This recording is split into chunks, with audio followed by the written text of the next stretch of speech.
Quais são os focos da ausculta pulmonar? Provavelmente você tem essa dúvida e às vezes você já é até formado, mas aí já tem muito tempo que você fez essa hemologia, fica fazendo às vezes uma ausculta que não é aquela 100% e hoje você caiu nesse vídeo aqui para você reaprender ou aprender os focos da ausculta pulmonar. Vamos lá. Meu nome é Matheus Abarra, eu sou médico especialista em pneumologia e criador do método CAI da ausculta à conduta. Vamos fazer o seguinte?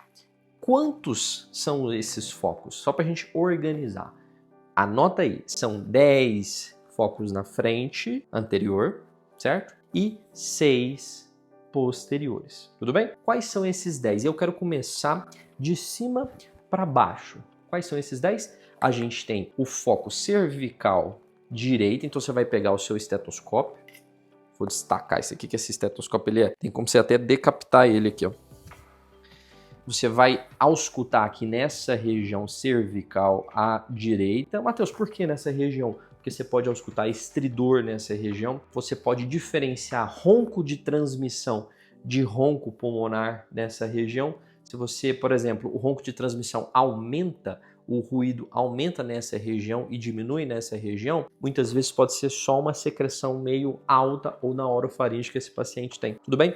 Então, ausculta cervical à direita, à esquerda, já foram 2. Ausculta na região apical à direita e na região apical à esquerda. 4. Na região anterior à direita medial e na região anterior à direita inferior. Tudo bem? Esquerda também. Então aqui a gente tem 2, 4, 6, 8.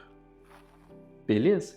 Então a gente tem 8 focos nessa parte aqui, mas você não falou que eram 10, Matheus? Sim, porque a gente vai ter na região axilar, que aí você vai ver uma região de lobo médio pulmonar, e na região axilar à esquerda, que aí você vai ver uma região lingular, da língula, que a língula é um pedaço do lobo pulmonar superior esquerdo, certo? Então a gente mapeou 10 focos pulmonares. 2, 4, 6, 8, 10. Os 10 da região anterior, contando esses com a parte lateral. Tá certo. Agora, da região posterior, você vai começar de cima para baixo também. Tá certo? E quais você vai começar? Esses das regiões apicais posteriores, tanto à esquerda quanto à direita. 2. Na região mediana, 3 e 4. Direita e esquerda. Lembrando, evitar a escápula, porque nessa região você não vai conseguir auscultar muito bem pela interposição da própria escápula. Ah, Matheus, mas tem como o paciente anteriorizar a escápula para frente? Nem sempre, né? Nem sempre você consegue isso. Tem como o paciente levantar a mão e colocar em cima e deslocar a escápula? Tudo bem, até tem como, mas os focos físicos de um paciente na posição anatômica, lembra da posição anatômica? São esses que eu estou te falando. Então vamos recapitular. 2 aqui em cima, esquerda e direita, região apical. 2 nas regiões medianas, esquerda e direita.